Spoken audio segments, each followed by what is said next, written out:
예, 오늘 수요 예배 오신 여러분들을 환영합니다. 제가 환영의 뜻으로 또 꽃을 준비했습니다.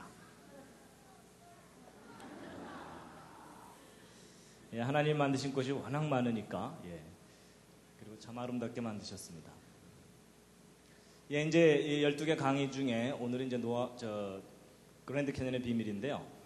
창세기 6장 13절 말씀 함께 읽으시겠습니다. 시작.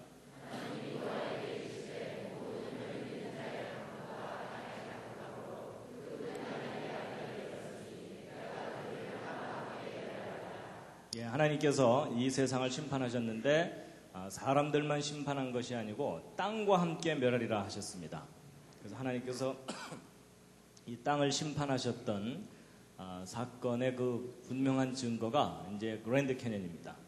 대홍수의 거대한 기념물이 바로 이 그랜드 캐년인데, 이 그랜드 캐년이 왜 대홍수의 증거물인지를 오늘 이제 자세하게 설명을 드릴 것입니다. 지난번 노아홍수 이야기할 때 그 전 세계가 완전히 물로 뒤덮였을 때 그때 지구를 휩쓸고 도는 물들이 거대한 퇴적 현상을 일으키게 되는데, 이제 그것이 그랜드 캐년도 그 중에 이제 하나다라고 말씀을 드렸었습니다. 이 그랜드 캐년은 이제 미국 아리조나주 북부에 있는 거대한 계곡입니다. 미국 지도하고 우리나라 지도를 비교해 보면 크기가 너무 차이 나죠. 그래서 이 미국을 우리 땅으로 만드는 방법을 생각해냈습니다. 그게 뭐냐면 가능한 한 많이 낳아서 이민을 많이 보내는 겁니다. 그리고 이민 가서도 많이 낳게 하는 겁니다. 그럼 언젠간 이게 우리 땅이 될 거라고 생각이 됩니다. 여러분, 이제 그 노아홍수 때 잠깐 보여드렸던 표입니다. 성경 전체 역사 표인데요. 지금 현재로부터 대략 4,300여 년 전에 전 세계적인 대홍수가 있었고, 홍수 이전 세상을 우리가 잃어버리고 살고 있고, 홍수 이후 역사를 이제 우리가 다시 살고 있는 겁니다. 그래서 우리는 첫 번째 세상을 잃어버리고 살고 있습니다. 그래서 그 홍수는 맨 처음에 비가 내린 것만 40일이었고 지구 전체가 물에 잠겼던 기간이 150일이라고 말씀을 드렸었습니다. 그리고 그 물이 빠지는데 또 150일이 걸리고 땅이 마르고 굳는데 2달 정도 걸려서 대홍수 전체 기간은 365일이다라는 걸 말씀드렸습니다.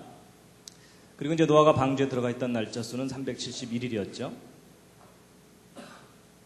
근데 이제 적어도 5달 동안 지구 전체가 완전히 물에 잠겨 있게 되면 이 물이 가만히 덮고만 있는 게 아니라 이 태양과 달이 양쪽에서 물을 잡아당기니까 물은 양쪽으로 나와 있는데 지구는 하루에 한 바퀴씩 돌아야 되니까 상대적으로 이 물이 지구를 휩쓸고 돌게 된다, 이런 말씀을 드렸습니다.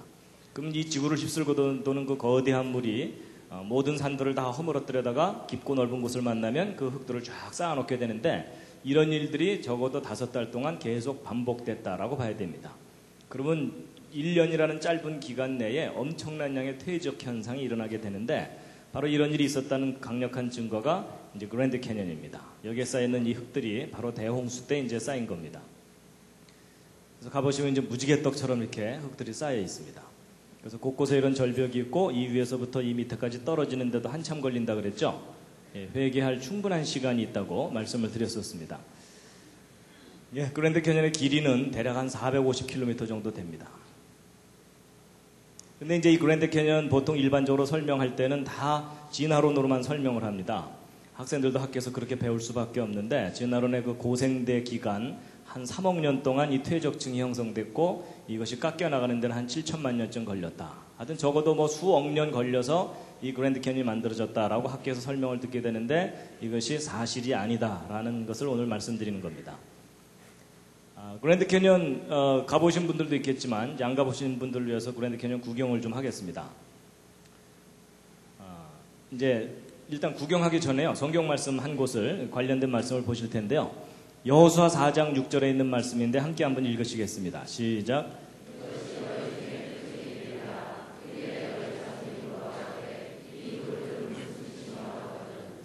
이 부분이 이제 어떤 장면이냐면, 이스라엘 민족이 이집트에서 노예 생활을 하다가 이집트를 탈출해서 가나안 땅을 들어가게 됩니다. 근데 이제 곧바로 들어가질 못하고 40년을 광야에서 맴돌다가 이제 이집트를 탈출했던 세대들은 광야에서 다 죽고 이 광야에서 새로 태어난 신세대가 드디어 이제 가나안 땅을 들어가게 됩니다. 그래서 이집트에서 이제 가나안 땅 들어가야 되는데 바로 앞에 놓여 있는 강이 요단강입니다. 이제 그 사이에 지도자가 바뀌어서 여호수아가 지도자가 되어서 이 백성들을 이끌고 요단강을 건너야 되는데, 성경의 기록을 보면 이 요단이 추수할 시기에는 물이 많아져 가지고서 이제 홍수가 난다는 겁니다. 그래서 일반 사람들이 건너가지 못하는데 한두 명도 아니고 적어도 100만 명이 넘는 사람들이 요단강을 건너가야 되는 상황입니다. 근데 이제 하나님께서 그때 기적을 베푸셨죠. 그래서 이 흐르던 요단 강물이 갑자기 뚝 끊기면서 흘러내려오던 물들은 그 위로 쫙 쌓이고, 그리고 그 끊긴 곳에서부터 마른 땅이 드러나가지고 이스라엘 민족이 무사히 그 요단강을 건너갔다, 이런 기록이 나옵니다. 믿으십니까? 예, 표정을 봐서 별로 안 믿으시는 것 같습니다. 근데 이제 제가 이제 그 기적을 말씀드리려는 게 아니고, 온 이스라엘 백성이 마른 땅으로 이제 요단강을 건너갔는데, 건너가고 나서 여호수아 장군이 이제 명령을 내립니다. 백성들에게. 그래서 무슨 명령을 내리냐면, 요단강 바닥에 있던 돌 12개를 꺼내 갖고 나와라. 그래서 바깥에다 이렇게 쌓아놔라. 그리고 바깥에 있는 12돌을 요단강 중앙에다가 옮겨놔라. 그러니까 바꿔치기를 한 거죠. 예, 그 다음에 이제 바깥에 쌓아오는 이 돌들에 대해서 이제 여호수아가 이제 한 말이 이제 바로 여호수아 4장 6절 7절 말씀인데, 다시 한번 읽으시겠습니다. 시작. 이것이 너희 중에 표징이 되리라. 후일에 너희 자손이 물어 가로되 이 돌들은 무슨 뜻이뇨 하거든 그들에게 이르기를 곧 언약궤가 요단을 건널 때에 요단물이 끊어졌으므로 이 돌들이 이스라엘 자손에게 영영한 기념이 되리라 하라. 예, 요약하면 이제 무슨 얘기냐면, 후손들이 이 돌 이거 왜 쌓아놨어요? 하고 물어보면 뭐라고 대답하라고요? 그때 우리가 힘이 좀 남았단다, 이러면 이게 아니고, 하나님이 기적을 베푸신, 그러니까 하나님이 하신 일에 대한 증거다라고 가르쳐 주라는 얘기입니다. 그렇죠? 근데 제가 이제 오늘 이 말씀을 드리는 이유가, 제가 이 말씀을 패러디를 했습니다. 그래서 이제 다음 말씀은 성경 말씀이 아니고요, 제가 인용한 말씀입니다. 예. 함께 한번 읽으시겠습니다. 시작. 후일에 너희 자손이 물어 가로되 이 큰 계곡은 무슨 뜻이뇨 하거든 뭐라고 대답하셔야 된다고요? 예, 이게 노아 홍수의 증거란다 라고 대답을 해주셔야 된다는 거예요. 근데 문제는 이제 그러고 나서 알아들으면 괜찮은데, 근데 그게 왜 그래요? 하고도 따지잖아요. 그렇죠? 근데 그때는 뭐라고 대답하셔야 돼요? 예, 지금 이제 아무것도 모르시죠? 그렇죠? 그래서 오늘 제가 이제 알려드리려는 겁니다. 예, 자세하게 물어볼 때 왜 이게 노아의 홍수의 증거인지에 대해서. 그랜드 캐니언 이제 잠깐 보시겠습니다. 이 계곡이 길게 이렇게 쭉 뻗어 있는데요. 겨울이고요. 가을입니다. 아무래도 한번 가봐야 되겠죠? 예. 가기 전에 한번 둘러보시겠습니다. 어마어마한 계곡이 쫙 펼쳐져 있습니다. 정말 가면 감탄이 나올 수밖에 없는. 그리고 이제 곳곳에 이런 퇴적층들이 쌓여 있고요. 이 그랜드 캐니언은 요 윗부분이 해발 높이가 2,600m입니다. 그러니까 백두산 정도 높이 되는 고원지대입니다. 거기에 이제 깊은 계곡이 푹 파여 있죠. 그리고 이제 이 그랜드 캐니언의 길이는 한 450km 정도 되기 때문에 우리나라 지도하고 비교해 놓으면 남한만한 크기의 계곡입니다. 어마어마합니다. 그래서 이제 보시면 여기 사람 여기 보이십니까? 예. 그리고 절벽이 이렇게 있고 또 요 밑에 계곡 밑으로 내려가는 길이 이렇게 있고요. 예. 그래서 여기서 아무리 소리쳐봤자 저쪽에서 들리지도 않습니다. 예, 멋있죠? 나중에 구경 가셨을 때 기념사진 찍을 장소 미리 알려드리는 겁니다. 근데 여기서 사진 찍을 때 좀 더 뒤로, 좀 더 뒤로 이러시면 안 됩니다.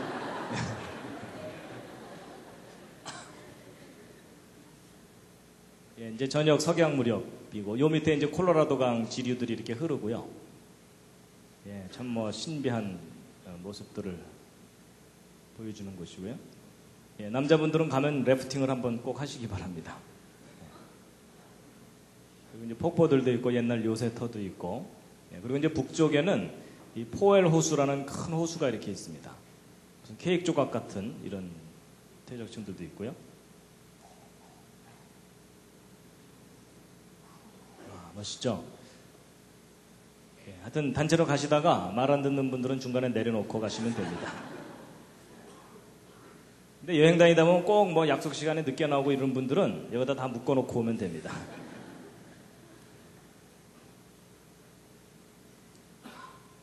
근데 오히려 사진으로 보는 게 더 멋있을 수도 있습니다.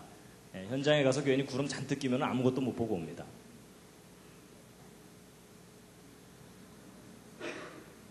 참 신기하죠. 근데 여기는 이제 그랜드 캐년이 아니고 이 그랜드 캐년에서 좀 북쪽으로 떨어져 있는 브라이스 캐년이라고 하는 곳입니다.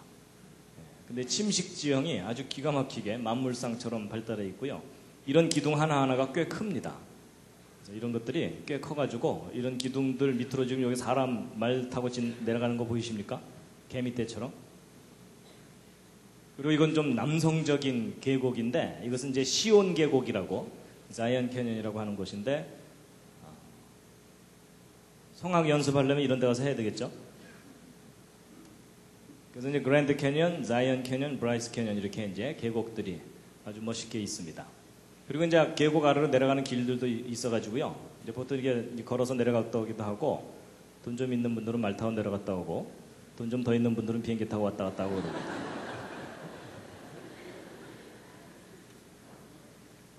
네, 한 번은 가볼 만한 곳입니다. 근데 이제 이곳에 이렇게 퇴적층들이 겹겹이 쌓여 있는데 이 퇴적층들의 그 구성 성분이 어떤 층은 석회, 어떤 층은 모래, 어떤 층은 혈암, 뭐 진흙 이런 계통으로 교대로 이렇게 쫙 쌓여 있습니다. 그래서 서로 다른 흙들이 이렇게 쌓여 있는데 자, 오늘 이제 이 그랜드 캐년이 어떻게 만들어졌는지에 대해서 이제 그 비밀을 풀 텐데요. 이 그랜드 캐년의 모습을 잘 보시면 두 단계입니다. 모양을 잘 보시면 일단 흙이 다 쌓이고 난 다음에 깎여 나갔습니다. 그렇죠? 예.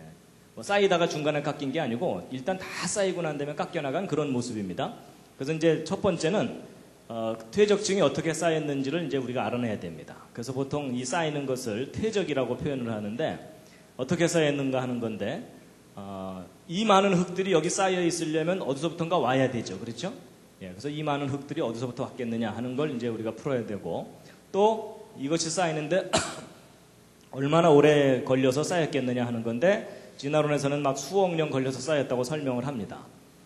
그리고 이제 이런 정도 규모의 흙이 쌓이려면은 큰 바다 밑에서 쌓여야 되거든요. 근데 지금 현재는 백두산 높이만큼 올라와 있죠. 그러니까 이 밑에서 바다 밑에서 쌓였던 그 퇴적지대가 어떻게 백두산 높이까지 올라갔겠느냐 하는 겁니다. 여러분 저게 왜 저렇게 올라갔겠습니까? 이런 질문을 받으면 쉬운 대답부터 하시면 됩니다. 제가 안 그랬는데요. 이러시면 됩니다. 그 다음에 이제 다 쌓이고 난 다음에 깎여 나갔거든요.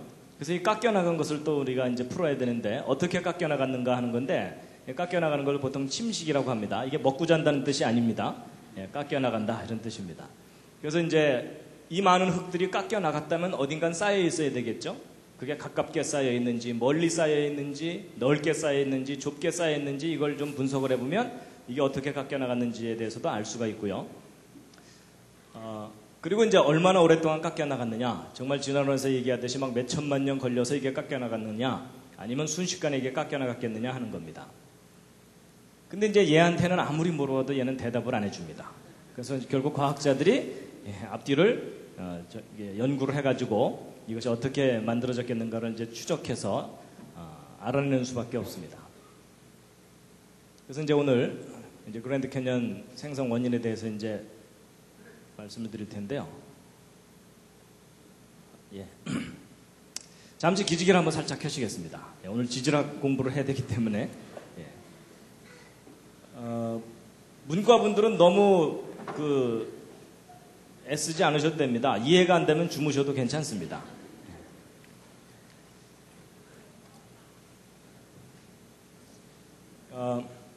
지금 현재 지구상에 있는 이런 수많은 지질학적인 지형물들이 어떻게 만들어졌겠느냐 하는 것에 대해서 크게 두 가지 이론이 있습니다.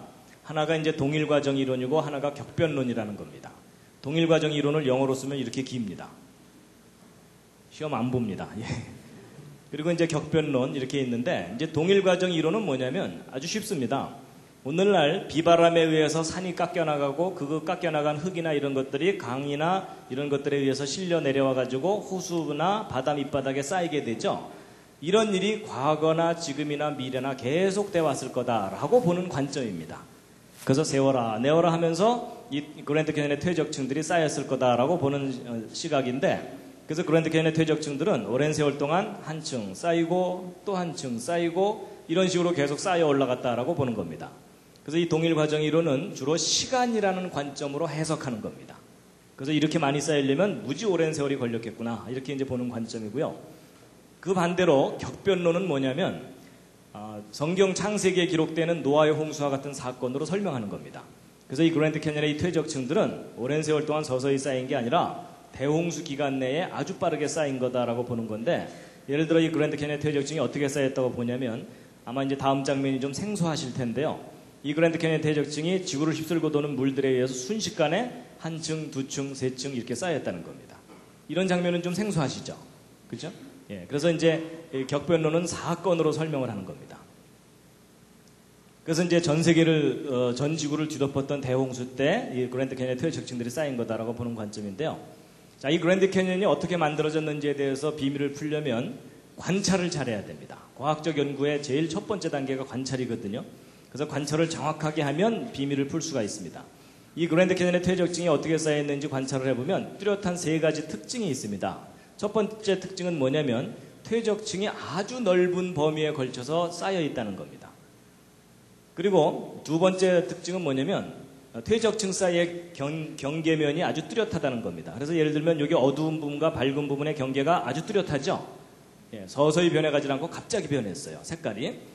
그래서 뚜렷한 경계가 특징이고, 또 세 번째 특징은 뭐냐면 퇴적층들이 아주 평평하게 쌓여 있다는 겁니다. 울퉁불퉁하게 쌓이질 않고. 그러면 이렇게 광범위하고 뚜렷한 경계를 가진 평평한 퇴적층이 형성된 원인이 있겠죠. 이제 그 원인을 우리가 추적해야 되는데, 일단 이 그랜드 캐니언이 있는 지역이 이 부분이거든요. 그러니까 이렇게 넓은 지역에 퇴적층이 쌓이려면 이게 호수나 강 정도 규모가 아니라 큰 바다 밑바닥에서 퇴적층이 형성됐다라고 봐야 됩니다. 그러니까 첫 번째 질문에 대해서는 아주 쉽습니다. 대답이. 근데 이제 두 번째가 이제 뭐냐면, 두 번째는 이 뚜렷한 경계인데요. 어느 정도나 뚜렷하면, 아까는 멀리서 본 사진이지만 이번엔 좀 가까이 가서 보시면요. 이 모래층하고 진흙층하고 경계가 이렇게까지 깨끗하게 경계가 이루어져 있습니다. 마치 칼로 두부를 잘라놓은 것처럼. 그래서 너무나 뚜렷한 경계면을 갖고 있는 것이 참 신기합니다. 그래서요, 이제 이렇게 뚜렷한 경계를 가진 것에 대해서 이제 예를 들면 이제 이런 겁니다. 이제 바다 밑에서 또는 하여튼 물 밑에서 퇴적층이 쌓여야 되는데, 처음에 이제 진흙층이 한 층 이렇게 쌓였다고 치자고요. 그러고 나서 이제 모래층이 그 다음에 와서 연속적으로 계속 쌓이게 되면 이런 왼쪽처럼 쌓이겠습니까? 오른쪽처럼 쌓이겠습니까? 물속에서 계속 쌓여 올라갔다면 당연히 오른쪽처럼 쌓이겠죠. 그렇죠? 이렇게 깨끗한 경계를 가질 수가 없어요. 왜냐하면 누군가 이 앞에 서갖고 지금부터 진흙, 반입, 금지 뭐 이러면서 통제하는 사람 없잖아요. 그렇죠? 그러니까 오른쪽처럼 이렇게 서서히 변해가면서 쌓여야 되는데, 그랜드 캐니언은 오른쪽처럼 쌓여있지 않고 왼쪽처럼 쌓여 있습니다. 그렇다면 계속 쌓여 올라간 게 아니라는 얘기입니다. 그래서 이걸 어떻게 생각해야 되는가 하고서 이제 연구를 하다 보니까 뭐 어떤 걸 발견했냐면, 이 그랜드 캐니언에서 한참 떨어진 홀브룩이라는 또 다른 지역을 조사해 봤더니 그 지역에서는 요 두 퇴적층 사이에 600m 두께의 다른 퇴적층이 끼어 있는 겁니다. 그러면 이제 순서상으로 보면은 이 밑에 있는 층 쌓이고, 그 다음 요 층 쌓이고, 그 다음 이 층 쌓인 거겠죠? 근데 여기는 세 층이 이렇게 순서대로 쌓여 있는데 여기는 이 중간층이 없죠. 그럼 이 중간층이 없는 이유는 아마도 물속에서 퇴적되다가 퇴적이 멈춰야만 되거든요. 한동안. 그러려면 물 바깥으로 이게 나오는 수밖에 없겠죠. 그래서 아마도 이쪽 지역은 물 바깥으로 나와 있었는가 보다. 한 1000만 년 기간 동안. 이렇게 해석을 하게 되는 겁니다. 그래서 이제 그림으로 이제 설명을 드리자면 이런 겁니다. 물속에서 첫 번째 층이 쌓였는데 어느 날 이 퇴적층이 그냥 물 바깥으로 솟아 올라와 버린 겁니다. 그러고 나서 이제 세월 지나가는 겁니다. 그리고 주변 환경 바뀌죠. 그리고 나서 다시 이게 가라앉았어요. 가라앉은 다음에 다시 와서 이제 새로운 퇴적층이 쌓이면은 이렇게 뚜렷한 경계가 형성될 수가 있겠죠. 그리고 이제 또 다시 올라갔다가 또 세월 지나가고, 예, 그리고 주변의 환경이 또 바뀌고, 그리고 다시 가라앉고, 그리고 또 와서 또 새로운 퇴적층이 와서 쌓이면 이렇게 뚜렷한 경계가 형성될 수 있겠죠. 그럴듯하시죠. 그런데 저 설명에도 허점이 있습니다. 단점이 있는데 그게 뭐냐면 이렇게 오르락내리락 하면서 쌓이면 이렇게 평행한 경계면을 가질 수가 없어요. 왜냐하면 그랜드 캐니언의 퇴적층은 너무나 평평하거든요. 이걸 설명을 못합니다. 이게 오르락내리락 하면서 쌓이면은 이렇게 쌓이게 되지 이렇게 평평하게는 못 쌓입니다. 그 이유가 뭐냐면 보세요. 쌓였어요. 이제 퇴적이 멈추기 위해서 물 바깥으로 나갔습니다. 세월 지나가죠. 근데 쟤네들은 괜찮아요. 노출되어 있는 동안 얘네들이 문제입니다. 그렇죠? 비바람이 치게 되면 그 표면이 반드시 울퉁불퉁해질 수밖에 없게 되겠죠? 계곡이 파이고, 그리고 거기 식물도 자라고 그러면은 그 표면이 아무래도 어떤 그 손상이 되게 되는데, 이렇게 오르락내리락 하면서 쌓이게 되면은 반드시 층과 층 사이의 경계가 평평해질 수가 없습니다. 맞죠? 그런데 희한하게도 그랜드 캐니언은 너무나 평평하게 쫙 쌓여 있는 거예요. 그러니까 이게 오르락내리락 하면서 쌓였다는 것도 설명이 안 돼요. 여기까지 이해가 되시죠? 예. 그러면 어떻게 이 그랜드 캐니언은 뚜렷하고 평행한 경계면을 갖고 쌓였느냐, 이제 이걸 풀어야 되는데 오랫동안 저것의 원인을 몰랐었어요. 그러다가 얼마 전부터 이 과학자들이, 이 부분을 연구하던 과학자들이 단서를 발견하기 시작했어요. 그 첫 번째 단서가 뭐냐면, 첫 번째 단서가 물이 흐르면서 퇴적됐다는 단서를 발견한 거예요. 이 퇴적층들이 쌓일 때 물이 흐르면서 쌓인 거라는 거예요. 그 단서가 뭐냐면, 이 그랜드 캐니언의 퇴적층 중에 석회암 퇴적층이 있거든요. 레드 라임스톤이라고 하는. 근데 이 석회암 퇴적층 속에서 여러분 그 오징어 중에 갑오징어 있죠. 갑오징어는 속에 뼈 같은 거 들어있잖아요. 그러니까 오징어 뼈 화석 같은 것들이 이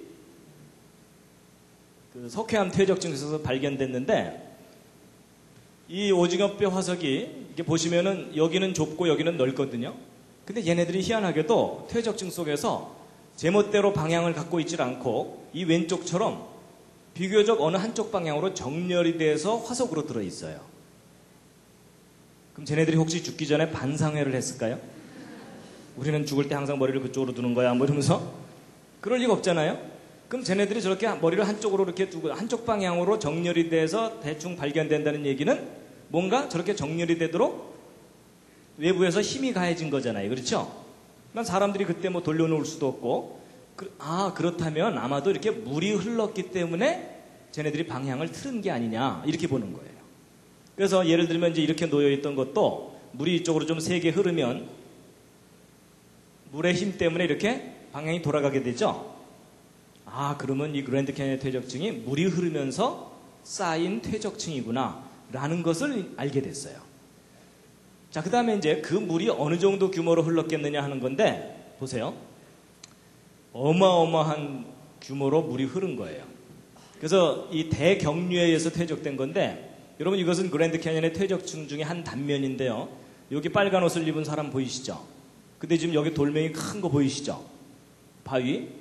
직경 5m, 무게 200톤짜리 바위인데, 이 바위가 원래 이 자리에 있던 바위가 아니고 휩쓸려 와서 쌓인 바위예요. 그럼 여러분 이렇게 큰 바위가 휩쓸려 올 정도면 어느 정도 물이 흘렀어야 되는지 짐작해 가시죠? 그래서 이게 이제 그랜드 캐니언의 제일 아랫부분 퇴적층 속에서 발견된 건데요. 이런 것들이 집채만한 돌이에요. 자, 보세요. 물이 이렇게 오른쪽으로 흘러갈 때 어떤 돌멩이를 움직이려면 상당히 빠른 물이 흘러야 됩니다. 그래서 이 돌을 이렇게 움직이게 되는데, 근데 이거보다 더 큰 돌을 움직이려면 더 센 물이 필요해요. 맞죠? 그런데 이따만한 돌이 움직이려면 이따만한 물이 흘러야 됩니다. 너무 이해가 쉬우시죠? 그렇죠? 그러니까 과학자들이 바보가 아닌 이상 저렇게 큰 돌이 움직이려면 어느 정도 파괴력이 있는 물이 흘러야 되는지 알잖아요. 그렇죠? 그렇다면 이렇게 큰 돌들이 그랜드 캐니언 퇴적층 속에 푹푹 박혀 있다는 얘기는 어마어마한 규모의 물이 흐르면서 퇴적이 됐다는 것을 증명해 주는 겁니다. 그러니까 이런 큰 돌들이 막 그랜드 캐니언 속에 들어있으니까 거대한 물이 흐르면서 퇴적층이 형성된 거예요. 그러니까 절대로 오랜 세월 동안 서서히 쌓인 게 아니에요. 여러분, 물이 아무리 많이 흘러도 흐르는 속도가 느리면은 이 돌 못 굴리는 거 아시죠? 그리고 물이 아무리 빨리 흘러도 물의 양이 작으면 이 돌 못 굴리죠? 그러니까 어마어마한 규모의 물이 흐르면서 퇴적층이 형성된 겁니다. 자, 그런데 이제 그런 어마어마한 규모의 물이 어느 정도 범위에 걸쳐서 흘렀겠느냐 하는 겁니다. 그러니까 미국 땅 고지역만 일부만 흘렀겠느냐, 아니면 전 지구를 뒤덮는 홍수가 있었겠느냐 하는 건데, 전 지구적인 규모의 퇴적이 일어났다는 강력한 증거가 있습니다. 그게 뭐냐면, 여러분 지금 현재 지구 곳곳에 화산들이 터지면서 화산 속에서 쏟아져 나오는 이 용암이나 이런 것들이 굳어져서 형성된 암석을 화성암이라고 합니다. 이게 화성에서 가져온 암석이다 그 뜻이 아닙니다. 그 다음에 이 강 주변에 모래들이 와서 쌓여갖고 굳어진 암석을 뭐라 그럴까요? 이걸 퇴적암이라고 그럽니다. 이제 이렇게. 근데 이제 제가 퀴즈를 하나 드리겠습니다. 어차피 서로 정답을 모르니까 우기셔도 됩니다. 여러분 지금 현재 지구 전체 통계를 내보면 화성암이 지구 표면을 덮어가는 속도하고 퇴적암이 지구 표면을 덮어가는 속도를 비교해보면 어느 쪽이 빠를까요? 옆에 있는 분과 한번 상의해 보시기 바랍니다. 어차피 모르니까 우기셔도 됩니다. 근데 이 부분이 상당히 중요한 겁니다. 어느 쪽이 훨씬 더 빠르냐면요, 정답은 화성암 쪽이 훨씬 빠릅니다. 그러니까 화산활동에 의해서 터져나온 것들이 지구 표면을 덮어가는 속도가 훨씬 빨라요. 압도적으로 빨라요. 그럼 여러분 저런 식으로 해서 지금까지 세월이 흘러왔다면 지금 현재 지구 표면에는 어떤 암석이 더 많이 덮고 있어야 될까요? 당연히 화성암이 절반 이상을 덮고 있어야 돼요. 맞죠? 저런 추세로 계속돼 왔다면. 그러니까 이제 보세요. 지금 현재 지구를 조사해 보면요, 지각 내부, 그러니까 지각 내부 속은요, 화성암이 95%로서 압도적으로 많아요. 그러니까 지구 속도 1월지인데 거기다가 화산활동에 의해서 화성암이 지구 표면을 덮는 속도가 훨씬 빠른다는 추세로 본다면은 지금 현재 지구 표면도 화성암이 압도적으로 많아야 되겠죠. 근데 놀라운 사실은 지금 현재 지구 표면을 조사해 보면 지표면은 70%가 퇴적암입니다. 화성암은 30%밖에 안 돼요. 근데 지금 현재 어느 쪽 방향으로 진행되고 있냐면은 화산활동에 의해서 이 화성암이 퇴적암을 점점 점령해가는 쪽으로 진행되고 있죠. 그럼 여러분 시간이 갈수록 오른쪽으로 간다는 얘기는 시간을 거꾸로 돌리면 과거에는 어떤 상태가 있었다는 뜻일까요? 과거에는 지구 전체가 완전히 퇴적층으로 덮였던 때가 있었다는 얘기입니다. 저게 무슨 사건일까요? 저게 바로 노아의 홍수 사건입니다. 이것은 지구 전체에 걸친 통계 자료이기 때문에 아주 강력한 증거입니다. 그러니까 전 지구가 완전히 물로 뒤덮였던 대홍수가 있었다는 강력한 증거입니다. 그리고 홍수 이후에 다시 이 화성암이 자기의 위세를 회복해가고 있는 중에 우리가 지금 살고 있는 겁니다. 그래서 여러분 지구 전체가 완전히 물로 뒤덮였던 대홍수가 있었다는 성경의 기록을 좀 믿어주시면 감사하겠습니다. 그래서 여러분 과학적인 증거들은 성경이 옳다는 것을 강력하게 뒷받침하고 있습니다. 자, 그런데 이제 보세요. 그랜드 캐니언의 퇴적층이 쌓이는 것은 아무도 못 봤죠? 혹시 보신 분 계십니까?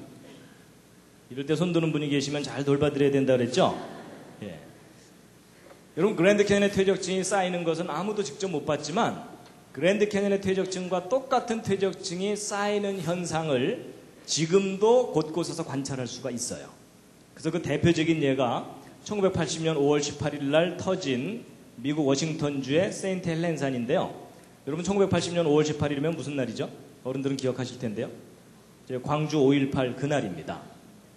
그날 뭐 시차는 좀 있으니까는 시간은 차이가 나겠지만은 같은 날 미국 워싱턴주에 있는 세인트 헬렌 산으로 화산이 뻥 터졌습니다. 그래서 이게 터질 당시의 모습이고 폭발 전의 모습인데요. 이 세인트 헬렌 산은 참 아름다운 산봉우리가 있는 그런 산이고, 그 다음에 아주 맑은 호수가 있고 산림이 울창하기 때문에 1급 휴양지였었습니다, 여기가. 근데 이 화산이 뻥 터졌어요. 그래서 멀리 있는 도시에서 바라본 화산 폭발 장면입니다. 화산 폭발 후의 모습입니다. 산봉우리가 그냥 통째로 다 무너져 내려버렸어요. 그래서 이 산이 원래 백두산보다도 높은 산이었습니다. 그런데 거의 1000m 이상이 무너져 내린 겁니다. 어마어마한 폭발이었습니다. 그래서 이게 이제 폭발 당시의 모습이고 폭발 후의 모습인데요.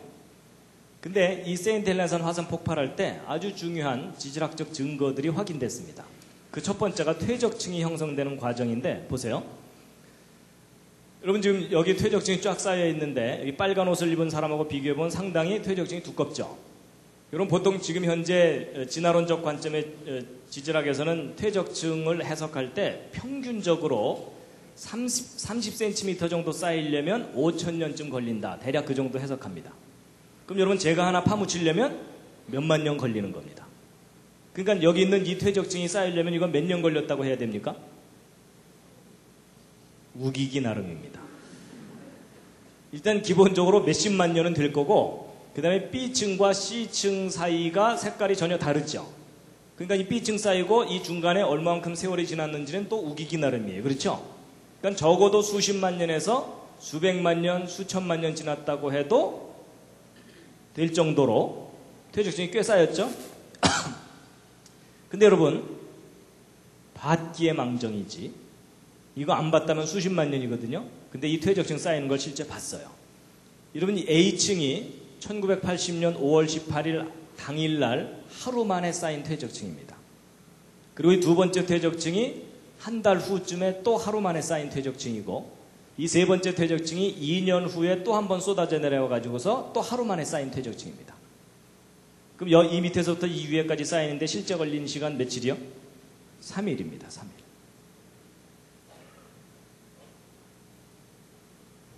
여러분, 대개 그 뭐 보고 온 사람하고 안 보고 온 사람하고 둘이 싸우면 누가 이깁니까? 대개 안 보고 온 사람들이 이기죠? 근데 여러분, 누가 이기느냐가 중요한 게 아니라 어느 게 사실이냐가 중요합니다. 맞죠? 이건 안 보면 수십만 년인데 봤기에 망정이지. 그렇죠? 3일이에요. 3일. 여러분, 퇴적층이 얼마나 빠르게 형성되는지를 실제 본 건데요. 근데 이제 여러분 중에 또 머리가 빨리 돌아가시는 분들은 무슨 생각을 하냐면, 야, 이게 뭐 왕창 쌓인 것하고 오랜 세월 동안 서서히 쌓인 것하고는 모양새가 다르지 않겠느냐. 아무래도 왕창 쌓이면은 막 뒤섞여서 쌓일 테니까 그 속에 아무런 무늬가 없을 거고, 오랜 세월 동안 겹겹이 쌓이면은 층층이 무슨 세월의 흔적이 있을 거다. 그런 생각 드시죠? 근데 여러분, 특히 두 번째 퇴적층 보세요. 이게 하루 만에 쌓인 퇴적층인데, 이 하루 만에 쌓인 퇴적층 단면을 보면은요, 마치 오랜 세월 동안 쌓인 것 같은 층 무늬가 있어요. 자세히 다가가 보면 이런 식으로까지 세밀한 층들이 형성되어 있습니다. 근데 이게 하루 만에 왕창 쌓인 거예요. 그것도 화산이 폭발하면서 쏟아져 내려온 것들이 시속 60km 속도로 휩쓸고 내려가면서 쌓은 거예요.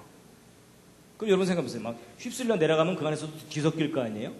뒤섞여서 쌓일 것 같은데 희한하게도 휩쓸려 내려가면서 쌓였는데 저렇게 층무늬가 생겼어요. 희한하죠?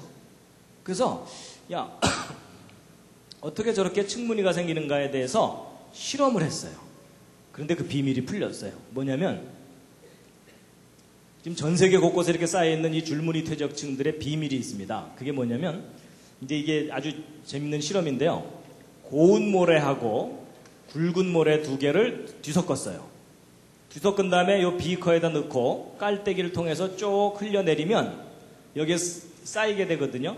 근데 생각해 보세요. 여기도 섞여 있죠. 흘러내리면서도 섞이죠. 이 밑에 떨어지면서도 뒤섞이죠.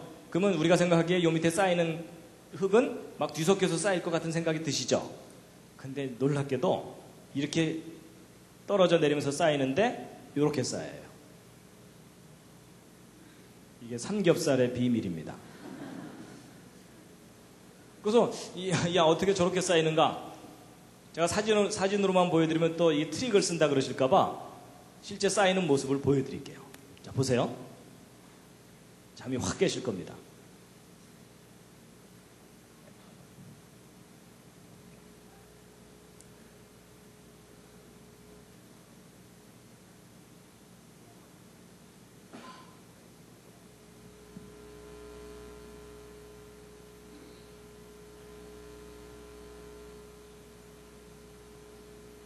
신기하죠? 여러분 이게 원리가 뭐냐면요. 이 검은색이 굵은 모래라 그랬죠? 굵은 모래가 어느 정도 쌓이다 보면 쭉 미끄러져 내려요. 가는 모래는 남고. 그래서 이게 층이 생겨요. 근데 바로 저런 원리가 뒤섞인 흙들이 쌓일 때 움직이면서 쌓이면 저렇게 층무늬가 생기게 돼 있어요. 여러분 그저 이 옥수수 튀긴 거 이렇게 큰 거부터 되게 먼저 집어먹게 되잖아요. 그렇죠? 근데 한참 집어먹다 보면 자꾸 손에 조그만 게 걸리니까는 한 번씩 그 통 흔들어주면 큰 게 쫙 위로 올라오죠? 여러분 이게 어려운 얘기가 아닙니다. 바로 그 원리입니다. 그렇죠? 지금이야 이제 쌀들이 잘 나오지만은 옛날에는 막 쌀에 돌들 섞여 있으니까는 쌀통을 막 흔들면은 돌은 밑으로 내려가고 쌀은 위로 올라오고 이러니까는 돌을 골라내고 이러는 거죠? 바로 그런 원리가 작용하는 겁니다. 거대한 흙덩어리가 한쪽으로 쫙 휩쓸려 가게 되면 그 안에서 자기들끼리 굵은 것과 가는 것이 분리가 일어나면서 줄무늬가 생기게 돼 있어요. 그러니까 자기들끼리 막 흘러가면서 야야 줄 서 이러면서 쫙 이렇게 층분위가 생기게 돼 있습니다. 그래서 여러분 이게 바로 퇴적층이 갑자기 쌓이면서도 마치 오랜 세월 동안 여러분 이거 밭개망정이지 안 봤으면 여름 겨울 뭐 이랬을 거 아니에요. 그렇죠? 근데 바로 이런 원리가 작용한다는 것을 잘 몰랐던 거예요. 그러니까 우리 주변에서 이제 퇴적층 쌓일 때마다 그냥 이제 겹겹이 쌓인 거 보면은 그냥 이게 오랜 세월 동안 쌓인 거라고 잘못 해석했던 겁니다. 이해가 되시죠? 그러니까 지구 곳곳에 그런 현상이 발견되는데요. 또 실제적으로 이런 것도 있습니다. 이 호주에서 이쪽 바닷가에 모래가 자꾸 없어지니까 이쪽에 있는 모래를 배로 실어다가 이 앞바다에 뿌렸어요. 잔뜩 뿌리고 났더니 어느 날 파도가 심하게 치면서 이 뿌려놓은 모래가 바닷가 쪽으로 밀려 나왔어요. 그래서 하룻밤 사이에 밀려 나와갖고서 이만큼 두께로 쌓인 거예요. 그럼 여러분 하룻밤 사이에 왕창 와서 쌓였으면은 막 뒤섞여서 쌓여야 될 것 같잖아요. 그렇죠? 근데 놀랍게도 하룻밤 만에 와서 쌓인 단면을 보았더니 줄무늬들이 쭉쭉 생겨 있어요. 밭기의 망정이지. 안 봤으면 이것도 몇 년 걸렸다가 해야 돼요? 여름, 겨울. 아, 이거 200년. 뭐 이래야 될 거 아니에요. 그렇죠? 그러니까 여러분 저런 현상이 일반적인 현상인 거예요. 그러니까 여러분 지구상에 있는 곳곳에 이런 줄무늬 퇴적층을 앞으로 보시거든 절대로 오랜 세월이라고 생각하시는 건 착각입니다. 규모만 더 클 뿐이지 거대한 퇴적층이 순식간에 확 휩쓸려가면서 이런 무늬를 만들게 됩니다. 그래서 여러분 앞으로 이제 여행 다니시면요 이제 이런 줄무늬들을 많이 보시게 될 거예요. 제발 저 앞에 가서 오 장구한 세월 이러지 마시기 바랍니다. 그래서 여러분 전 세계 곳곳에 있는 이런 줄무늬 퇴적층이 바로 그런 원리로 생기는 겁니다.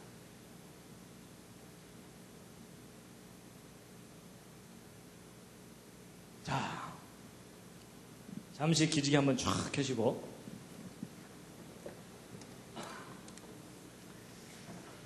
좌양좌 하셔서 옆에 있는 분 안마를 해드리도록 하겠습니다.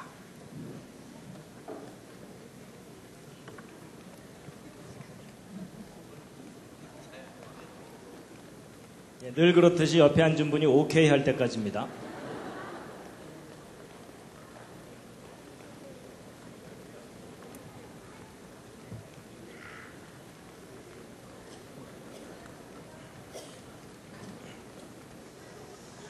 예, 반대로도 해주시고요. 반대로도.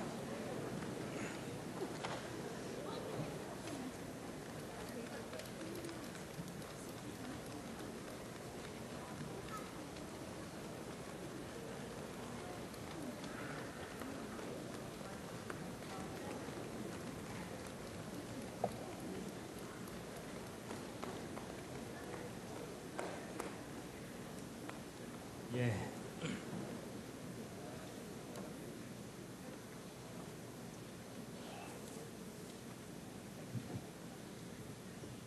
어때, 지금까지 너무 어렵진 않으셨죠? 대답이 신통치 않으신 걸고 와서 저게 내 인생과 무슨 상관이냐 뭐 거의 그러시면서 이제 들으시는 것 같습니다. 자, 그다음에 이제 오늘의 가장 중요한 부분을 이제 알려드릴 텐데요. 그렇다면 이 그랜드 캐니언의 이 퇴적층이 그렇게 대규모로 평평하게 쌓인 것의 원리가 뭐냐 하는 거거든요. 어떻게 대홍수 기간 동안에 단기간 내에 그렇게 많은 퇴적층이 순식간에 이렇게 쫙 쌓여 올라갈 수 있겠느냐 하는 건데, 그 원리를 알게 됐어요.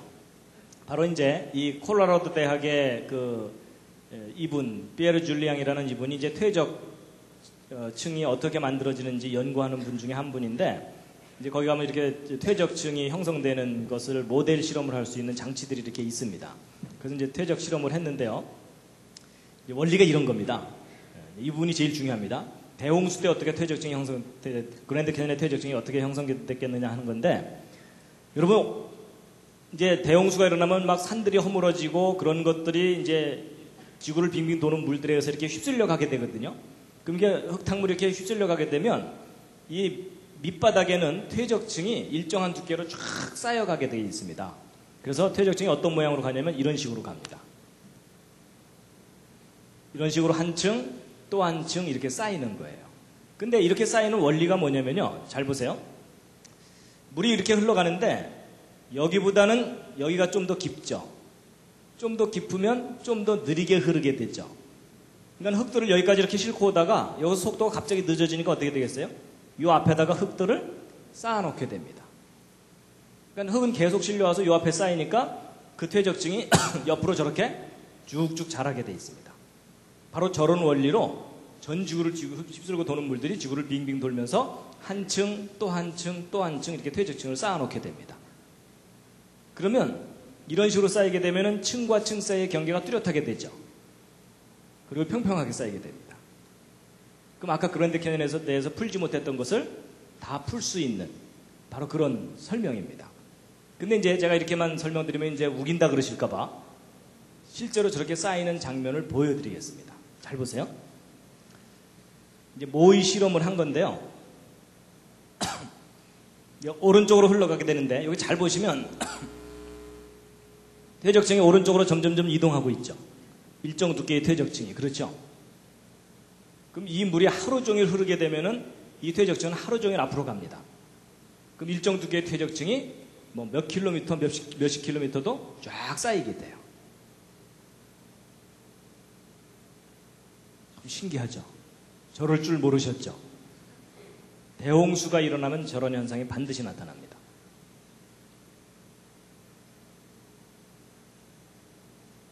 그 다음에 이런 퇴적층이 생기기 시작하는 장면을 보실 텐데, 여기 이제 흙들을 막 위로 올려보내는 겁니다. 그럼 이제 오른쪽으로 이렇게 이제 흘러가게 됩니다. 그러면은 그 밑바닥에서 어떤 일이 벌어지냐면 새로운 퇴적층이 하나 딱 생겨요. 생기면은 그 퇴적층이 옆으로 쫙 자라나기 시작합니다. 그럼 이 물이 계속 흐르는 이 한 층은 옆으로 계속 가게 돼 있어요. 이렇게 한 층 한 층 쌓이는 겁니다. 그래서 실제로 이제 대홍수가 일어났을 때 물 밑에서는 이제 어떤 일이 벌어지는지에 대해서 이제 보시면요. 오른쪽으로 이제 물이 흘러가는 겁니다. 흘러가게 되면 여기는 좀 쌓이고 여기는 막 깎아냅니다. 이제 산들을 허물어뜨리는 거죠. 이런 깎은 흙들을 또 싣고 가다가 또 여기는 쌓아놓고, 그리고 또 이제 한동안 이 평평하면은 계속 싣고만 갑니다. 물이 흐르는 속도가 있으니까.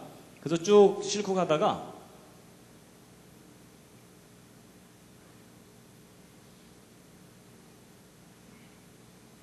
여기는 이제 쌓습니다. 한 층을. 그리고 이제 여기는 점점점 얕아지니까는 조금씩 깎아냅니다. 어떤 부분은 깎아내고 어떤 부분은 쌓고 뭐 이런 일들이 벌어지는 겁니다. 그래서 여기는 또 쌓고 여기는 또 막 깎아내고. 그러니까 대홍수 때 물 속에서 어떤 일이 벌어지는지 대충 이제 상상이 가시죠. 그러니까 거대한 산들을 허물어뜨려다가 그걸 쫙 싣고 가다가 평평한 곳을 만나면 거기다 쫙 한 층을 쌓아놓고 또 쌓아놓고. 그러니까 쌓이는 곳은 계속 쌓이게 돼 있습니다.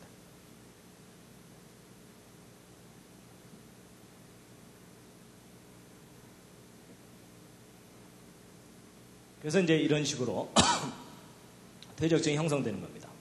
그러니까 그랜드 캐니언의 퇴적층이 왜 이렇게 평평한지, 그리고 층과 층 사이의 경계가 왜 이렇게 뚜렷한지가 다 풀린 거예요. 그러니까 전지구를 뒤덮은 대홍수가 분명히 있었던 겁니다. 그래서 다시 한번 보여드리면 이제 이런 겁니다. 한 층이 쫙 가고요. 또 한 층이 또 가고 이런 식으로.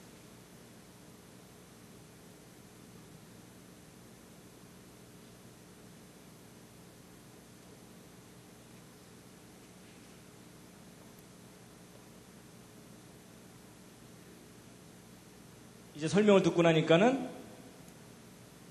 그렇게 보이죠? 이제 세뇌당하신 겁니다. 그러니까 여러분 예전에는 이 모든 것들을 성경적인 관점으로 설명한다는 것이 엄두가 안 나는 일이었습니다. 몰랐으니까. 근데 이제 과학자들 중에 좀 끈질긴 사람들이 있습니다. 성경에 써 있다면 이건 사실이다 하고서 끈질기게 연구하던 분들이 저런 증거들을 이제 확인하고 발견하고 그래서 성경적인 관점으로 모든 것들을 다시 정리하기 시작했습니다. 그런 할 일 없는 과학자들이 좀 있습니다.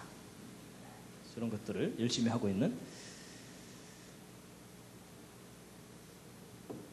그리고요, 처음부터 평평하지 않을 수도 있죠, 밑바닥이. 근데 이것도 문제가 안 됩니다. 여러분, 이렇게 움푹 패인 곳은 금방 메꿔집니다. 왜냐하면 여러분, 여기보다는 여기가 좀 더 깊죠. 좀 더 깊으면 좀 더 느리게 흐르죠. 좀 더 느리게 흐르면 좀 더 많이 쌓이게 되겠죠. 바로 그 원리입니다. 그래서 쫙 쌓여가다가 이 부분에서 좀 더 느리게 흐르면서 좀 더 많이 쌓입니다. 바로 이런 식으로 해가지고 한 번이나 또는 두 번 정도만 지나가고 나면 그 움푹 패인 것이 거의 평평해져 버립니다. 그럼 그 다음부터는 무지개떡입니다. 그렇죠? 예. 그리고 이 똑 튀어나온 부분도 역시 똑같은 원리로 여기보다는 여기가 좀 얕죠? 좀 얕으니까 좀 더 빨리 흐르죠? 좀 더 빨리 흐르면 좀 덜 쌓입니다. 그래서 여기도 역시 한두 번만 지나가고 나면은 또 다시 평평해집니다. 그러면 계속 평평하게 퇴적층이 쌓이게 돼 있어요.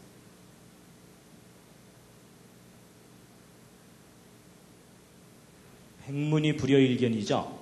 여러분 제가 이거를 이렇게 그림으로 설명드리지 않고 말로만 하면요, 여러분 20분만 지나면 다 혼수 상태입니다. 그렇죠?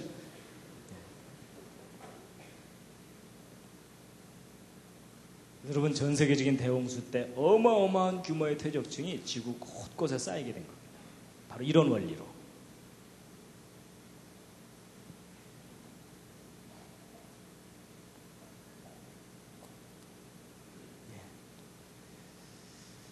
그 다음에 이제 가장 중요한 메인 테마는 말씀을 드린 거고요. 이제 제일 중요한 주제는 말씀드렸고, 지금부터 이제 보너스인데요.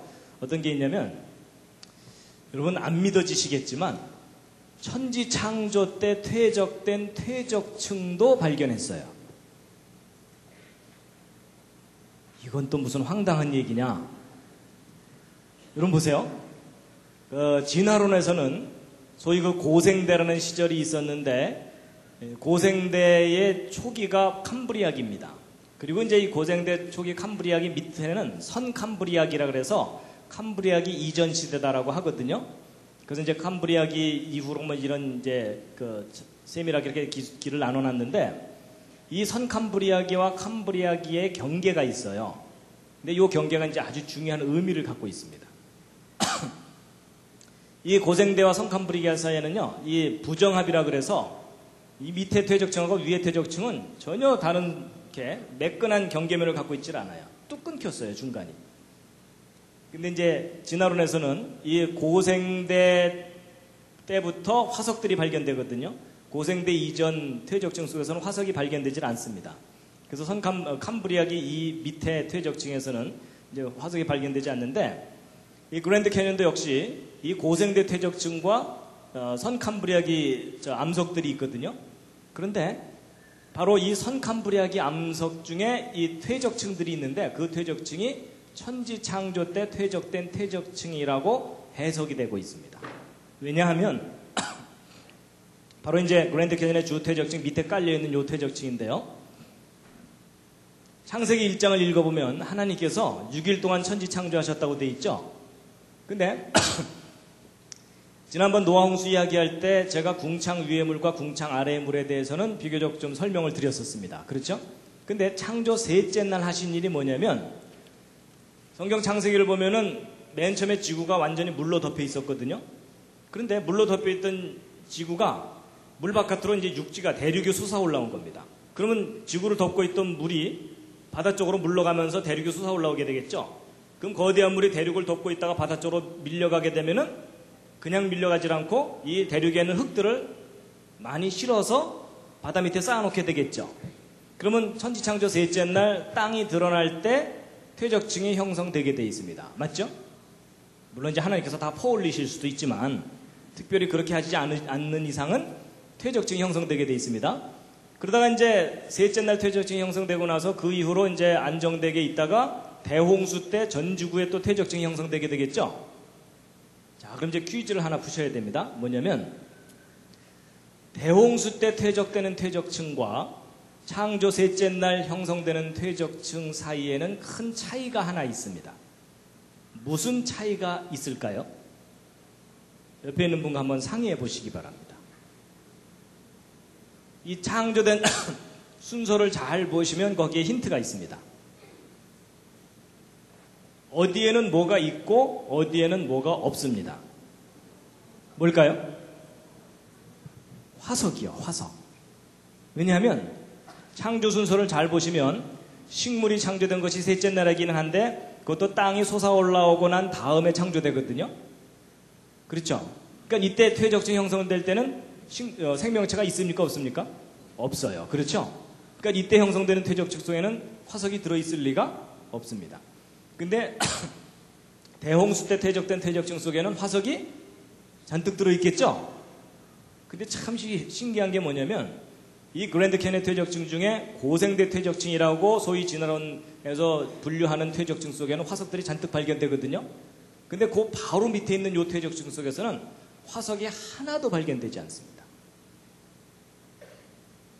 그래서 이 진화론을 주장하는 학자들한테는 저게 미스테리예요. 왜냐하면 여기서는 화석이 하나도 없다가 요 바로 위에 퇴적층에서 화석들이 다다다다닥 하고 와그락을 발견되거든요.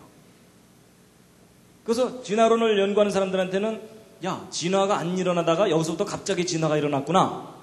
그래가지고 저걸 갖다가 캄브리아의 대폭발 이론, 폭발적으로 진화가 일어났다. 이렇게 설명을 하는 겁니다. 잘 돌봐줘야 되겠죠?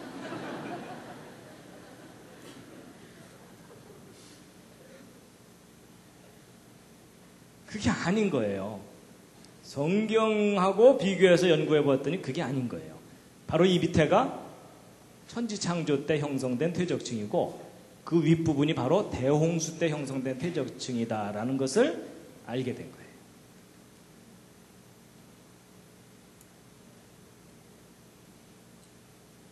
그래서 이제 지금 그랜드 캐니언에 대해서 이제 거의 이제 윤곽이 드러나게 됐습니다. 그동안 이제 미국 지질학, 미국 창조론, 미국 창조과학회에서 이 그랜드 캐니언을 집중적으로 지질학적 관점으로 연구를 했는데 그 결과 이제 대략 어떻게 보고 있냐면 이 그랜드 캐니언의 주 퇴적층이 홍수 전반부, 그러니까 150일 동안 지구 전체가 완전히 물에 잠겨 있을 때 형성된 퇴적층이라고 보고 있고 그 밑에 깔려있는 퇴적층이 바로 이제 천지창조 때 퇴적된 퇴적층이 홍수 초기에 왕창 깎이고 그 후에 다시 이제 퇴적층이 쌓인 거라고 보고 있고요. 그 다음에 이제 자이언 캐년 이쪽에 요 퇴적층을 홍수 후반부 퇴적층이라고 보고 있고, 그다음에 브라이스 캐년이 있는 이쪽 퇴적층이 홍수 이후 퇴적층이라고 보고 있습니다.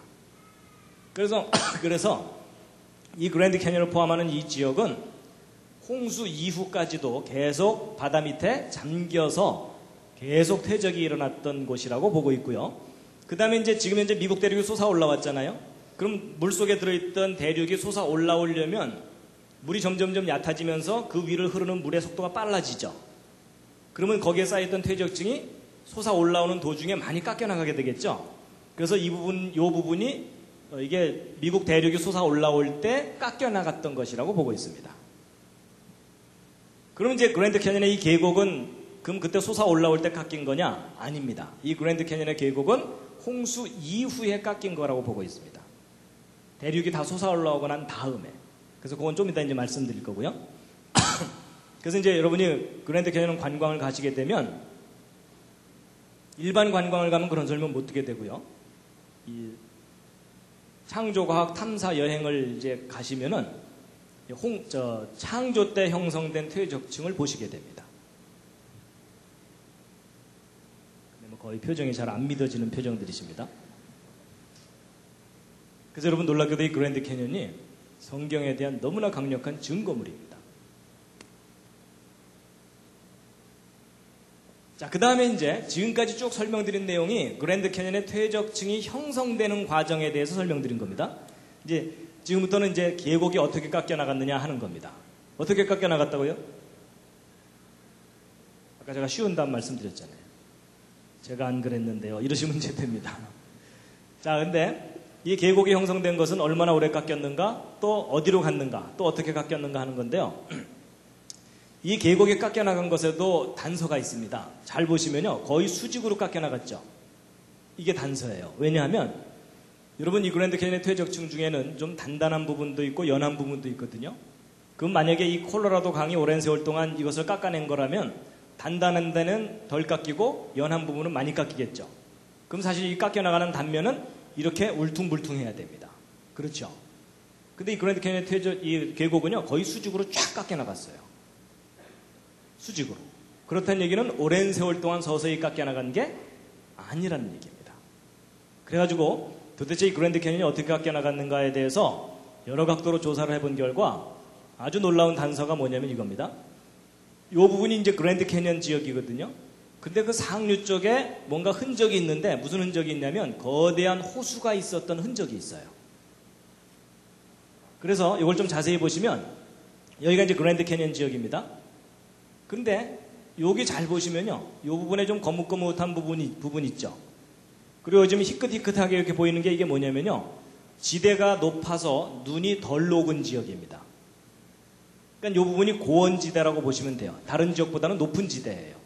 근데 높은 지대가 이렇게 연결되어 있었는데 이상하게 계곡이 그 허리를 가르고 지나갔죠. 그럼 이 계곡이 없었다면 원래 이 부분이 높았던 지대였겠죠. 근데 갑자기 그 허리가 중간이 뚝 잘려나간 거예요. 그러면 지금 이 콜로라도 강은 오른쪽 위에서부터 왼쪽 아래쪽으로 흐르거든요. 근데 이 물이 이렇게 흘러야 되는데 여기가 가로막혀 있다면 이 위쪽에 뭐가 형성됐겠습니까? 거대한 호수가 형성되게 돼 있습니다. 그러니까 과거에 이렇게 큰 호수가 있다가 이 호수가 지금은 없어졌죠. 이 호수물이 어느 날 뻥 터지면서 아래쪽으로 갑자기 다 쏟아져 내버린 겁니다. 댐 터지듯이. 그러면서 그랜드 캐니언이 순식간에 깎여나갔다라고 보고 있습니다. 그 흔적이 아주 분명하게 남아있어요. 그래서 이 그랜드 캐니언 그 위쪽에 이 고원지대가 이렇게 놓여 있었다면 그 위쪽에 실제로 형성되었을 호수를 컴퓨터로 시뮬레이션을 한 겁니다. 근데 이 호수의 크기가 우리나라 지도하고 비교해 놓은 건데 거의 한반도만한 호수입니다. 근데 그 호수가 뻥 터지면서 그랜드 캐니언이 계곡이 순식간에 깎여나간 겁니다. 그래서 이제 여기 카이바 플래토라고 하는 요 지역이거든요. 카이바 플래토라고 하는 요 부분에 이렇게 놓여있던 것이 뻥 터진 거라는 거죠. 그래서 이제 실제로 이 댐이 터지거나 이랬을 때 이제 이 파괴력이 상당히 크거든요. 예를 들어 여기 댐에 이렇게 물이 갇혀 있지만 여기가 이만큼 가로막혀 있었다면 엄청난 물이 이렇게 쌓여 있겠죠. 이게 어느 날 뻥 터진다고 생각해 보세요. 이 밑에 엉망됩니다. 그래서 여기 지금 댐을 하나 만들어 놨더니 그 위에 물이 이렇게 고여 있는 거거든요. 호수가 생긴 건데 어느 날 이 댐이 터져버리면은 이 거대한 물이 일로 다 쏟아져 내리는 겁니다. 그럼 이 밑에 큰 계곡이 생기게 됩니다. 그래서 이제 실제 계곡이 어떻게 형성되는지에 대해서 아까 그 세인트 헬렌산 화산 폭발 때 또 그 증거가 발견됐는데 보세요. 이 세인트 헬렌산이 폭발하기 전에는 여기 빙하들이 있었고 또 화산 폭발할 때는 상당히 많은 지하수들이 터져 나오거든요. 그럼 그렇게 터져 나온 것들이 곳곳으로 막 휩쓸려 진흙죽을 이루면서 휩쓸려 내려갑니다. 그래서 계곡을 가득 메우고 이렇게 진흙들이 흘러내려가거든요. 그래서 여기 보시면 여기 사람 있는데 이 나무 위로 이 진흙탕물이 휩쓸려 간 높이가 있죠. 그러니까 이런 정도로 휩쓸려 내려가면은 그 밑에 있는 퇴적층 지대를 뚫고 지나가면서 계곡을 깎아놓게 됩니다. 그래서 이게 그때 형성된 계곡이거든요. 화산 폭발 때 휩쓸려 내려온 흙탕물이 휩쓸고 지나가면서 이 계곡의 단면을 한번 보시면은요. 보세요. 이게 그때 깎여나간 계곡입니다. 근데 여기 절벽이 있는데 이게 얼마나 큰지 짐작이 안 가시죠? 잘 보시면 이 절벽 위에 여기 사람 보이세요? 사람 보이죠? 그러니까 여러분 이게 그때 순식간에 깎여나간 계곡이에요. 봤기에 망정이지 안 봤으면 이거 몇 년 걸린다고 해야 돼요? 예, 비바람에 깎여나가고 그 깎여나간 흙들을 시냇물이 졸졸졸 실어 나르려면 적어도 수십만 년이에요. 그렇죠? 근데 여러분 이 계곡 그때 만들어지는 거 직접 관찰을 했어요. 3일 만에 깎여나간 거예요. 그러면 이 지역이 모래같이 푸석푸석한 곳이었느냐? 아닙니다. 그렇게 깎여나간 계곡의 밑에 내려가서 깎여나간 계곡 옆면을 바라보았더니 응회암이라고 하는 암석지대입니다. 암석지대를 흙탕물이 휩쓸고 지나가면서 깊은 계곡을 푹 파놓은 거예요. 3일 만에. 그럼 여러분 물 자체가 파괴력이 있다기보다는 그 물에 휩쓸려가는 이 돌멩이들 있죠? 이런 것들이 암석지대를 커팅하면서 지나가게 됩니다. 그러니까 이렇게 두꺼운 퇴적층과 이렇게 깊은 계곡을 순식간에 만들어 놓은 세인트헬렌산 화산 폭발은 역사상 있었던 큰 화산 폭발들에 비하면 비교적 작은 화산 폭발입니다. 작은 화산 폭발인데 이 정도 규모의 퇴적층이 형성된다는 거 보면은 이거보다 더 큰 규모의 대격변이 일어나면 훨씬 더 큰 규모의 퇴적층과 계곡이 형성되는 것을 얼마든지 짐작하실 수 있겠죠? 그게 바로 이제 그랜드 캐년입니다. 여러분 이 계곡을 깎아놓은 것은 사람들이 삽으로 판 게 아닙니다. 자연의 힘에 의해서 저런 계곡이 깎여나가는 거거든요. 근데 얼마든지 가능합니다. 근데 이제 보세요. 아까도 말씀드린 것처럼 그랜드 캐년의 계곡이 직접 깎여나가는 것은 아무도 못 봤잖아요. 그렇죠? 그런데 그랜드 캐년과 너무나 똑같이 생긴 계곡이 순식간에 만들어지는 것을 직접 봤어요. 그 사건이 바로 이제 이 팔로우즈 계곡인데 이 미국 워싱턴주에 있는 계곡입니다. 여러분 이 계곡이 이렇게 파여 있는데 이게 얼마나 큰 계곡인지 아시려면요. 이 오른쪽 절벽 위에 여기 담장이 이렇게 쳐져 있는데 거기 지금 사람들이 몇 사람 옹기종기 모여서 구경하고 있는 거 보이세요? 그리고 여기 좀 큰 나무들이 있고 뭐 보이시죠? 그러니까 여러분 이게 얼마나 깊은 계곡인지 대충 짐작하시겠죠? 예. 근데 여러분 이것도 봤기에 망정이지. 이거 안 봤다면 이 계곡 파이려면 몇 년 걸렸다고 해야 돼요? 이것도 또 우기기 나름이에요. 그렇죠? 근데 여러분 이 계곡 파이는 걸 실제 봤는데 이 계곡 상류 쪽에 미졸라 호수라는 큰 호수가 있었습니다. 근데 그 호수가 이 빙하 같은 것들에 의해서 이렇게 좀 막혀 있었어요, 물이. 그러다가 여기가 뻥 터져버렸어요. 그래갖고 이 엄청난 양의 물들이 한꺼번에 휩쓸려 내려와가지고 조금 전에 이 계곡을 순식간에 깎아놓은 겁니다. 근데 저런 계곡에 깎이는 원리가 뭐냐면요, 이런 겁니다. 호수물이 뻥 터져서 이제 흐르잖아요? 그러면 평평한 곳을 흐르더라도 어떤 일이 벌어지냐면 평평한 곳을 쫙 흐르다가 어느 한쪽에 살짝 패이죠? 그럼 그 패인 쪽이 좀 더 깊죠? 좀 더 깊으니까 그쪽으로 물이 더 많이 흐르죠? 더 많이 흐르면 더 많이 패이죠? 그러니까 한번 패이기 시작한 곳은 계속 집중적으로 패이게 돼 있습니다. 이해가 되시죠? 이게 소위 그 까니마 똑까 전법입니다. 어른들은 이해하실 겁니다. 그렇죠? 바로 그 원리에 의해서 이게 순식간에 그 호수물이 뻥 터지면서 지나가면서 이 계곡을 순식간에 파놓는 겁니다. 근데 여러분 이 팔로우즈 계곡이 이렇게 이 계곡 만들어진 거 직접 다 확인을 한 거거든요. 근데 여러분 이건 그랜드 캐니언이에요. 그랜드 캐니언. 근데 모양새가 너무나 비슷하죠. 그렇죠? 이거보다 스케일이 좀 더 클 뿐이에요. 그렇죠? 더 큰 호수가 터지면 더 큰 계곡이 생길 수 있다는 얘기예요. 그러니까 제가 이론적으로만 말씀드린 게 아니고 실제 일어났던 일까지 다 증거로 함께 말씀드리니까 훨씬 이해가 되시죠? 그래서 이제 이런 댐이나 이런 게 붕괴할 때는요, 넘치면서 터지는 경우가 있고, 그 다음에 밑으로 쫄쫄쫄 새다가 뻥 터지는 경우가 있습니다. 넘치면서 터지는 건 왜 그러냐면요, 골고루 넘치면 얘가 낮아지기만 하거든요. 근데 이렇게 넘치다 보면 어느 한쪽에 살짝 패이면 글로 집중적으로 물이 흐르죠. 그러면서 댐이 뻥 터져버리는 겁니다. 그래서 이게 1976년에 미국의 태튼 댐이 붕괴되는 장면이고요. 또 다른 댐도 이렇게 갑자기 빵 하고 터지고, 그 다음에 이제 이 쫄쫄쫄 새다가 터지는 경우의 한 예가 이건데요. 이 그랜드 캐년 상류 쪽에 글렌 캐년 댐이라는 댐이 있는데, 여기 지금 물줄기 4개가 보이는 건 이건 발전용 댐입니다. 발전용 수로예요. 그래서 이제 발전하는 건데, 근데 이것만 만들어 놓으면 안 되고, 이 물이 갑자기 불어나면 이 물을 갑자기 빼내야 되잖아요. 그러기 위해서 이제 비상용 수로로 물을 더 많이 빼냅니다. 그러다가 이제 1983년에 이 댐이 무너질 뻔한 적이 있어요.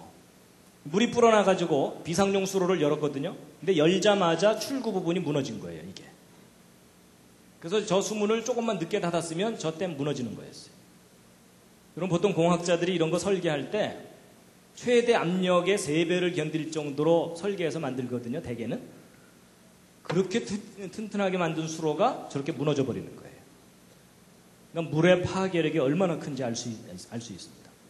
그래서 이제 이게 무슨 말씀을 드리려는 거냐면, 이 그랜드 캐년 요 윗부분에 과거에 여기 높은 고원지대가 있어서 그 위에 물이 잔뜩 있었을 텐데, 이게 물이 많아져서 넘쳤든 또는 밑으로 쫄쫄쫄해서 뻥 터졌든 어느 순간 뻥 터진 거라는 거예요.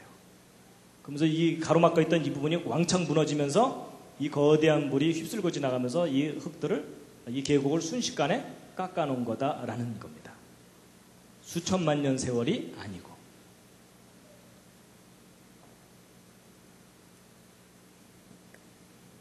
그래서요, 또 하나의 증거가 뭐냐면요, 오랜 세월 동안 서서히 깎여나갔다면은 이 콜로라도 강이 이 흙들을 싣고 갈 수 있는 능력에는 한계가 있기 때문에 오랜 세월 동안 서서히 깎였다면은 그 흙들이 여기 언저리에 많이 쌓여 있어야 되거든요. 근데 희한하게도 이 그랜드 캐니언에서 깎여나간 흙들은요, 이 콜로라도 강 유역에서는 거의 발견되질 않아요. 엄청난 양의 흙이 깎여나갔는데도. 무슨 얘기냐면 이 위에 있는 호수가 뻥 터지면서 태평양까지 그대로 직행으로 그냥 싣고 가버린 거예요. 엄청난 흙탕물을 지르면서. 그래서 여러분, 이 그랜드 캐니언이 과거에 거대한 호수가 뻥 터지면서 거대한 물이 이쪽으로 휩쓸고 지나가면서 계곡을 깎아놓은 거다라고 제가 지금 우기고 있는 겁니다.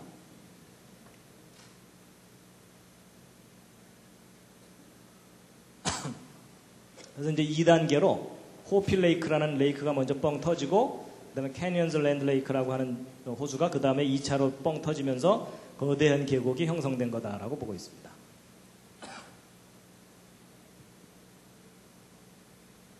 그리고 이제 여기도 보세요. 이거 기념비 계곡인데, 여러분 이런 게 남아있다는 얘기는 여기가 원래 흙으로 가득 메꿔져 있었다는 뜻이겠죠? 근데 이 부분이 지금 흙이 없어졌죠?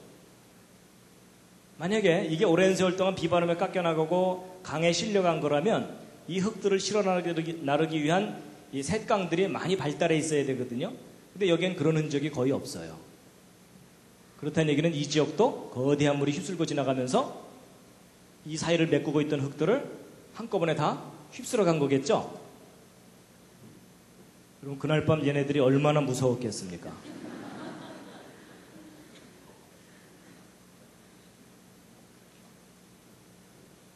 그래서 이게 다 대격변의 증거물들입니다. 오랜 세월의 증거가 아니고.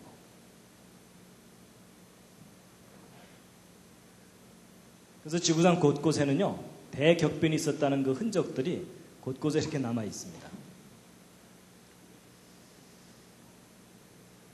자, 다시 한번 읽으시겠습니다. 시작.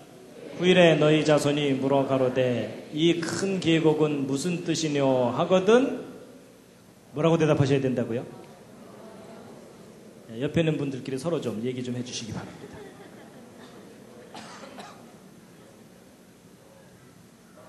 얘야, 그때 내가 졸았단다 이러시면 안 된다는 겁니다.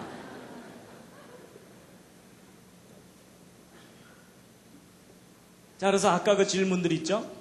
여러분, 이 그랜드 캐니언에 쌓여있는 이 엄청난 퇴적층들 다 어디서 온 걸까요? 어디서 온 거죠? 전 지구를 휩쓸었던 대홍수 때 산들이 허물어지면서 쌓인 거라는 겁니다. 그리고 얼마나 오랫동안 쌓였다고요? 3억 년? 그게 아니라 대홍수 기간 동안에. 그렇죠? 그리고 이 거대한 이 흙들은 어떻게 솟아 올라왔죠? 퇴적층이. 이것은 아까 언뜻 설명을 드렸는데 대홍수 이후에 미국 대륙 부분이 솟아 올라온 겁니다. 한쪽에 가라앉고. 그리고 이 그랜드 캐니언 계곡 이거 어떻게 깎여 나갔다고요? 그랜드 캐니언 상류 쪽에 큰 호수가 있었는데 그 호수가 뻥 터지면서 이 계곡을 깎아냈다라고 보고 있고, 그 다음에 이제 얼마나 오랫동안 깎았는가는 아까 말씀드린 대로 이제 그 짧은 기간 내 순식간에 깎여나간 거고, 이 흙들 다 어디로 갔다고요? 저 태평양까지 다 실려간 거예요. 그래서 여러분 진화론에서 이야기하는 고생대, 중생대, 신생대가 있는데 이 그랜드 캐니언의 퇴적층이 고생대 퇴적층이라고 설명되고 있거든요. 근데 만약에 여러분 그랜드 캐니언의 퇴적층이 대홍수 1년 기간 동안 퇴적된 거라면은 실제 고생대라는 시절이 있었다는 겁니까? 없었다는 겁니까? 저게 없었다는 얘기입니다. 여러분 이게 다 뻥입니다. 여러분 이 고생대, 중생대, 신생대는 진화론에 의한 가상적인 시대이지 실제 지구의 역사 시대가 아닙니다.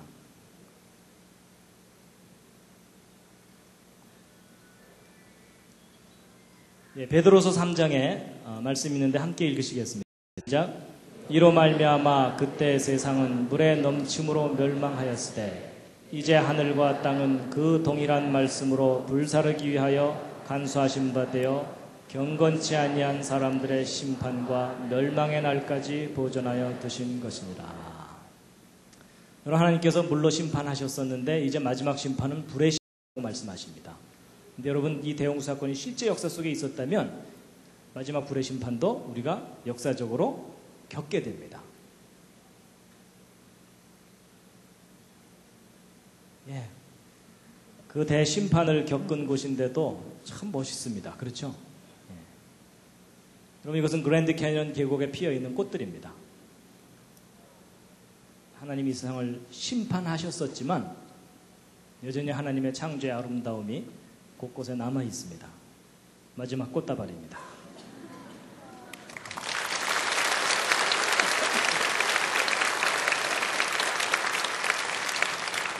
예, 이 시간 잠깐 기도했으면 좋겠습니다. 한 가지 기도입니다. 뭐냐면 지금 세상의 학교에서는 진화론만 가르치기 때문에 많은 사람들이 이 진화론 교육으로 인해서 성경을 믿지 못합니다. 여러분 이 진화론 교과서를 바꾸어 주십사고 하나님께 함께 기도했으면 좋겠습니다. 함께 잠깐 기도하신 후에 마치도록 하겠습니다.